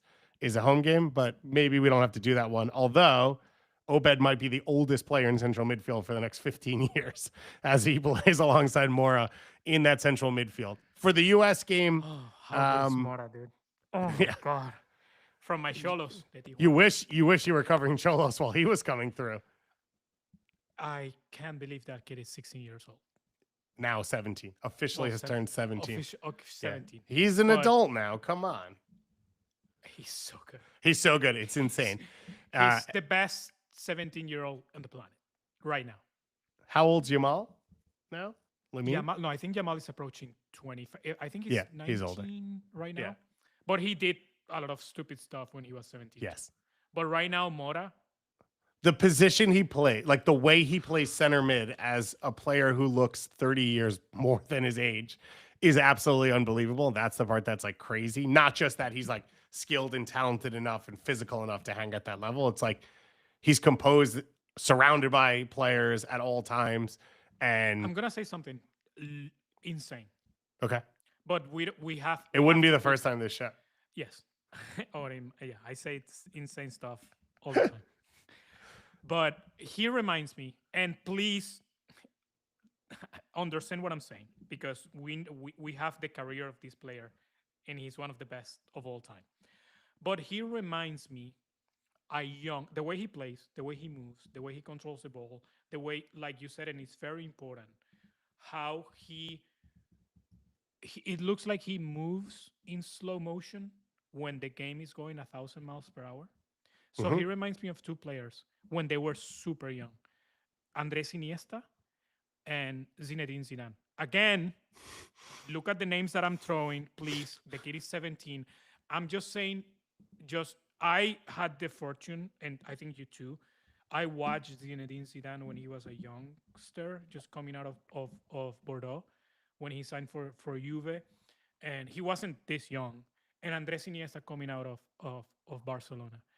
Just you have the ball on your feet, and you're surrounded by five, six players, and the way or I mean, if you want to take it a step way down, like Nagby gets out of trouble with the ball on the feet when you Hmm. watch Major League Soccer. Those players that it looks that they're moving in slow motion and getting out of trouble, but they're moving faster than the game. It's difficult to explain. Or like a Pedri in Spain, for example.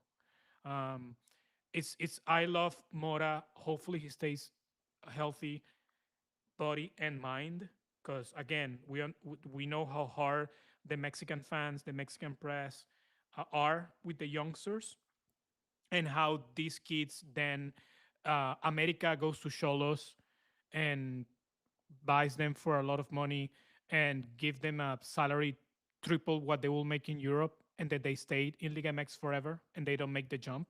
Hopefully that doesn't happen to him. So again, sorry, but I just love Mora. Yeah. I love Mora.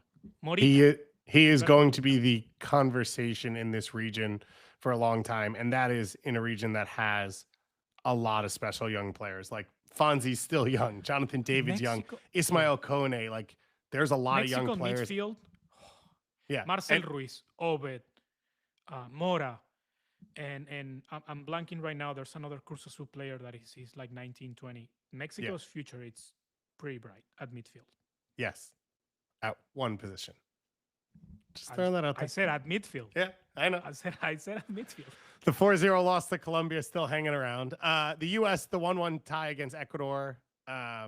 Enter Valencia will keep scoring goals until he's 1,000 years Oh my old. god! I thought Uh, he retired like 5 years ago, and then mhm. oh he's still playing, and oh well he's still playing. Okay. And he still scores the same goals, which is it's never a build up. It's all by himself. And yet he turns Chris Richards and he's able to put his foot through it and get it to the far post to make it 1-0. And I think the US, for the most part, responded pretty well. Like, I think they tried to play through pressure. I thought Ecuador's pressure was really good. I thought Ream and Miles looked uncomfortable trying to build out. And that was a huge factor early in the game, in that the US couldn't really play through Ecuador. And then when they went direct, I think the wide attackers left Balogun too alone. And so there wasn't really a ton of threat on the second level, except for when Balogun was able to make something special happen by himself, which is not really in the system. And I think is not something you want to completely rely on, but he's capable of it. And it's a huge thing for the US. Then I think as the game went along, they started to find their feet, get more comfortable. And I thought Malik Tillman, I thought Aiden Morris, I thought Tanner Testament, I thought all of them were good. I would say Aiden Morris to me won the most more minutes out of this game, because I just think there's not a lot of players in this team that are both comfortable connecting passes, even if they're not line breaking passes, connecting passes and winning, killing transition moments and winning the ball. And so for me, he's one that I was excited to see coming into it. I thought it was overall a strong performance for him. I think he deserves more opportunity coming out of this one. And I don't know that anyone centrally outside of Tyler has earned more minutes under Pochettino in my mind than him. Yeah, I agree with everything that you said, and obviously I wasn't there, so it's sometimes difficult to analyze what you're saying and how the players move in a system, especially on a new system that the USMNT is implementing since the last two games with the three center backs and the way Pochettino now wants to play with the team, which is I think finally the best solution moving towards the the World Cup. Um, I think, but those type of players, I think you appreciate them more when you are in stadium Mm, watching it and you have yeah. the full picture, the all 22, like they say in in football terms, that watching on TV. But yeah, I agree, and I think we're already like getting rid of layers and understanding.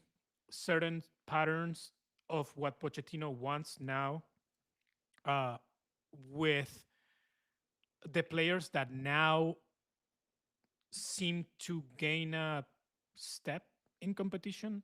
Like, sadly, because of injuries, but I think right now Balogun is a clear number 9. Hmm. I'm saying sadly because of Ricardo Pepi, obviously. Um, and because the other number 9s haven't performed, and I don't think they're going to get more opportunities. I think there's a point where now you see like Balogun is going to get, moving forward, the bulk of the minutes as the number 9. Like now the testing time, it's getting real short. So Yeah. now you can see like Freeze is potentially going to be the goalkeeper. That's not going to change until some disaster happen. I think the 3 center backs, even though they didn't look great, are the 3 center backs that are potentially going to start for the US on the World Cup. Miles, Ream, and Richards. Obviously, I think it's always been Richards plus 10 on the starting 11 for me. Well, at least Richards plus 1, where they're playing 2 center backs, or now it's Richards plus 2, whoever those two are. But I think Ream and Miles have the upper hand there. Obviously, we know what Wea brings. Obviously, we know what Pulisic brings. It was obviously sad that we couldn't see Christian Pulisic against juggernaut like Ecuador. Yeah. Ecuador is one of the best CONMEBOL teams. An Ecuador that, again, and here's where I zoom out and say to the fans, the US wasn't as terrible in such a bad, terrible situation as we thought during the summer or pre-Gold Cup. And now we're not as good as a team that ties Ecuador, because Ecuador was missing pieces. Like, their best player wasn't on the field, Moises Caicedo. Okay, yeah, our best player wasn't on the field, Christian Pulisic. But again, Hincapié wasn't there too, a big, big piece for them. Tyler And Adams wasn't there. Tyler Adams wasn't there. So, but Ecuador is also like trying out things, Yeah. right? Yeah. For the World Cup. So we got to take everything with a grain of salt, but definitely a much better USMNT team, a more cohesive team. I think Pochettino is finally finding the pieces. And again, I went before the Gold Cup when all this beef between Pulisic and Pochettino was happening on the media and in front of us, and it got really ugly, in my opinion. I think it should have never gotten to the levels that it got publicly. And I went with the shout out into the Total Soccer shows with Joe Lowry and all the guys. Shout out Taylor. Shout out all the crew. They have a great show there. And I was saying, all this discussion is stupid. Like, I don't care. I don't care that Christian Pulisic is not gonna play Gold Cup. I don't care that Team Wea, Weston McKennie are not gonna play in Gold Cup. This is dumb. Pochettino needs time, and Gold Cup is a great opportunity to find depth. And he did. He found Matt Freese in goal. He found Alex Freeman. He found Arfsen. He found Diego Luna. I'm using found. Yeah. In not He landed discovered on. them. Yeah. So we got to remember that. Yeah, we are fixated with the 11, with the starting 11. But for the World Cup, you need to field 23 or 26. And we saw Berhalter make this mistake in Qatar. We were all fixated with the starting 11. And the bench was a non-factor for the USMNT at the World Cup. We got to the Netherlands game with our midfield, with Musa, McKennie, and Adams, completely done. They couldn't run. Just go watch the game. Tyler Adams was done. They couldn't chase anyone at that Netherlands. So Pochettino needed time and space to find those players that are going to give you depth. Now, you can see on the bench of a USMNT a Tillman, a Luna, right? Even Christian Roldan, Aidan Morris, Tesman. Those are solid and valid options that you have on the bench that you didn't have in the past. So for that, I applaud Pochettino and what he did during the summer, and other stuff that I really like too, because I live and I cover the whole Berhalter era. I was there for almost, I will say, like 99% of the camps. And by the end, especially Copa America, the players were too complacent. with Greg. Like Berhalter gave them too much liberty, and Pochettino had to come in and fight against these handicaps. No more golf, no more doing whatever you guys want, right? And he has made that public, so that's what I'm talking comfortably Yeah. about this, because the players had a lot of liberties with Berhalter, and Pochettino had to fight against that. And this is not me reporting on saying it; it's Pochettino saying it at every press conferences that or every media opportunity that he has ever had since he got to a USMNT. And he was still. Did you see the Instagram post that he shared on his I story? don't With the message? understand it. I I think it's leaning towards that. That hey, this is the way that I interpret it. Hey, see what happens when you give me time and when I can apply my the ways I do things here. That's why I think he was trying to imply. Now we have a system that we found. Now I think I found most of my players. Now I think I've ingrained in the minds of these players that no job is guaranteed. No, because your name. Look at Yunus Musa. Who would have thought that we're gonna get to the World Cup in 2026 and Yunus Musa wasn't gonna be part of it? I don't know what's behind that decision. I think Musa, everything that I've heard during the Berhalter years, talking with him on camera, off camera, he's a wonderful human being. He's a nice guy. He works hard. Maybe it's just a maybe. I mean, coaches are very weird in their choices. Maybe Pochettino doesn't like Musa. Maybe Pochettino doesn't like Cardoso on the field. But who would have thought that we would get to the World Cup potentially without Musa on the squad? Not even, I'm not talking the starting 11. Yeah. On the 23 or 26 squad, which is, it's crazy. So I applaud Pochettino for the turnaround that he's done and the ups and downs that he had to endure, especially during the summer and all that Pulisic saga, etc. Yeah, I think all that's fair. I think I know my angst around the Gold Cup was everything you're saying is right in a normal cycle, and this wasn't a normal cycle, and that's where it's like, yeah, for sure, Gold Cup's for finding depth, but you don't have an 11. Like he doesn't even have the 11. He doesn't have a lot of that stuff set in, and like a chance to be around these guys. But I do think you watch this game and like take away all the soccer stuff. We've just been waiting for a team to play on the front foot and try and win.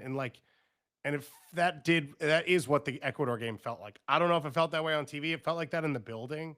Like even the build out stuff, sometimes the US gets stuck in these spaces where it's like, okay, we're going to build out this way. And it's like mechanical and it's not to affect the game. And I do think most of the stuff on Friday felt like they were trying to win and trying to affect the game and reading the way the game was played and trying to match or outplay Ecuador's physicality or enthusiasm or whatever.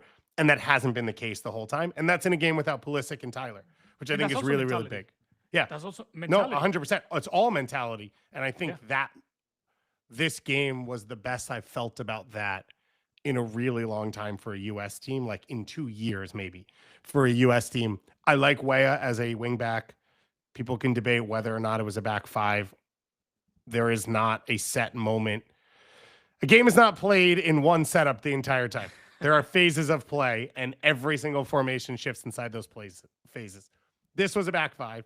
Weah coming off the wing, I like because he can choose when to come inside. You see how dangerous he is, though, when he skips inside, where now he's coming at players at full speed. He can see the whole field and make decisions. Or he's outside, and now he's one of the best 1v1 players out wide, and he's going to win his battles. So I don't mind him in that spot. But I was underwhelmed, as I said, by Robinson and Ream. And I don't know that you can play this setup if those are your three center backs. And I think that's one of the things they have to solve.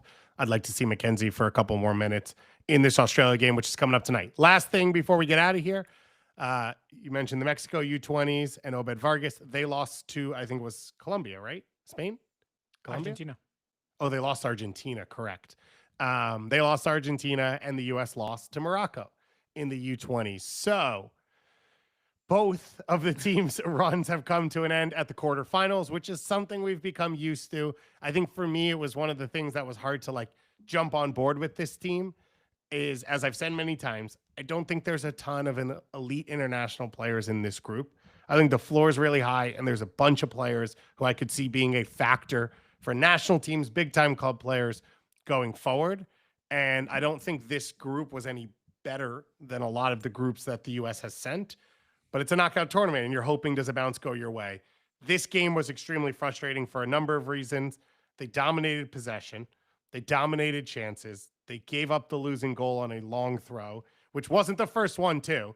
Morocco had done it 2 or 3 times before, and the first time I was like, if I said out loud, because I'm watching on my phone, I said out loud, if they give up a goal on a long throw, I'm going to lose it. And my wife's like, what are you talking? Because I wasn't watching the game with her. I just yelled this one random thing, knowing that I was going to be upset about this. And then I think one of the big things people have latched onto, and I don't think is wrong, is Mitrovic choosing to play Benha as a false 9 in this final game for the first time all tournament. Taha Bruin had played as a quote unquote false 9, I think, some other games, and Marcos Zambrano is actually the only 9 on this roster.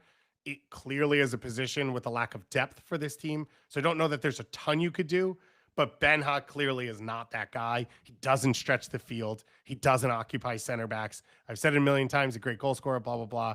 And that really hurt this team in their ability to pin Morocco in dangerous areas. They had no movement in front of the ball when they played it around the box throughout this game. And it really landed on, can Gozo and Campbell beat someone 1v1 and create a moment? I would have hoped that that would have been the case once or twice, and it wasn't. So the US U20s are going home at the quarterfinal round. And that's all for us on the U20 front. Well, I will add that as an Italian here, just chill with the win against Italy 3-0. It was embarrassing for Italy. Just chill. If you know ball, like the youngsters say, I'm 41 years old, so my lingo is not updated with the youth youngster. But if you know ball, you know that for Europeans, this tournament doesn't mean anything. I'm sorry. And I don't put stock on the U20. Like you said, it's not the best show of talent. Anyone who's around good the world. enough to be a great In national team player Europe, should be with their club right now. Listen to me. Yeah, I agree. Right now in Europe, if you know, again, like the youngsters say, if you know ball, the best under 20 and under 21 European players are with the U21. That's not something in the America continent. In Europe, the U21, it's sometimes as important as the senior national team. Right now, while the U20s were going on, the European U21 qualifiers were going on. So all the best Italian players, all the best French players, all the best Portuguese players, all the best European players under 20, under 19, under 21 are with their U21 players. So yes, it was nice. They beat Italy. Great. They beat France. Great. I don't think the best talent of those countries were displayed at the World Cup. Just if you know, you know. But and I would throw kudos out to there, the US. Kudos to. I'm not taking anything away from it. It's not their fault that France and Italy or the Europeans are showing up with lesser teams, but it is what it is. Kudos. I agree with you. They should have beat Morocco at least the first half. They should have been.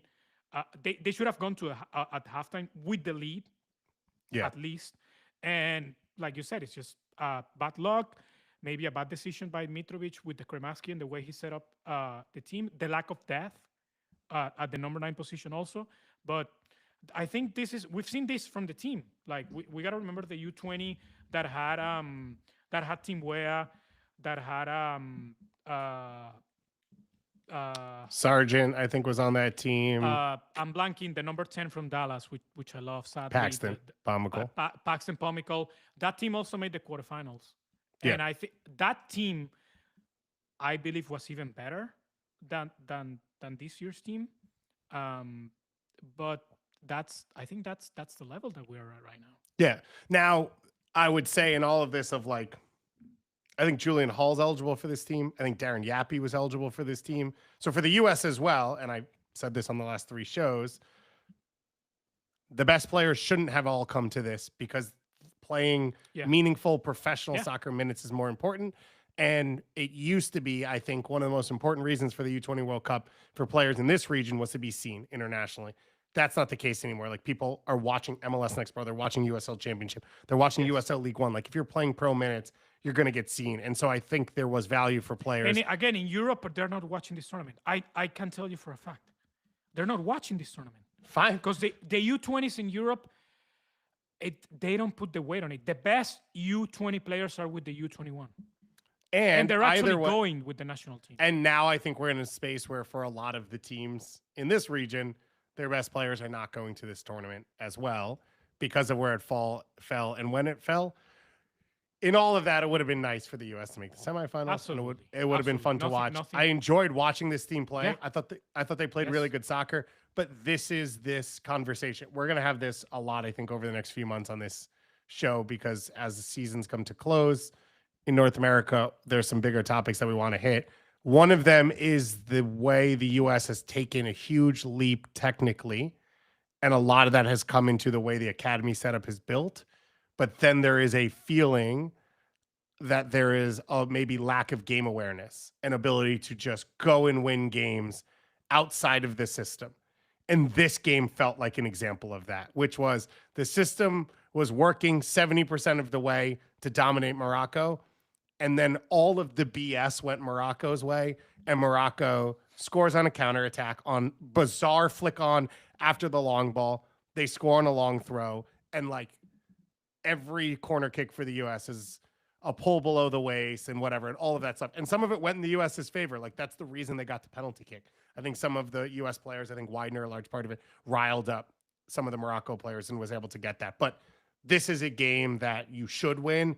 This is a game that at the highest level, and Argentina wins, and Italy, for the most part in the past, would win. Like, this is the game where a blue blood wins, and you can't explain why. And when you go back and look at the bracket, and you're like, no, Japan was better on the day. No one remembers that, and no one cares. The U.S. has very few examples of getting over that line, and that's what you were hoping for in this tournament, and didn't end up happening. And so I think that's a bigger conversation that will end up happening. But we've still got a lot to talk about on all fronts. Michele, have fun in Nashville. Thank you for being here. Appreciate you being here. Always a blast to talk. No, thank you. It's always a blast when you send that text. Hey, can you sub in? And then you say, of course, it's like, anytime. That's the way I always replied. And I always put a little heart reaction on your message, on your list. Yeah. And I feel the love. It's always fun because, this is what we do. This is our life. This is our passion. And it's always fun doing it with friends. We've got some awards that we will have to give away. We've got some playoff games to preview. We've got a lot else to talk about. And, of course, Kickback Committee, as I mentioned, will have some national team conversation coming up tomorrow. So we will have all of that out there. Follow us on everywhere on social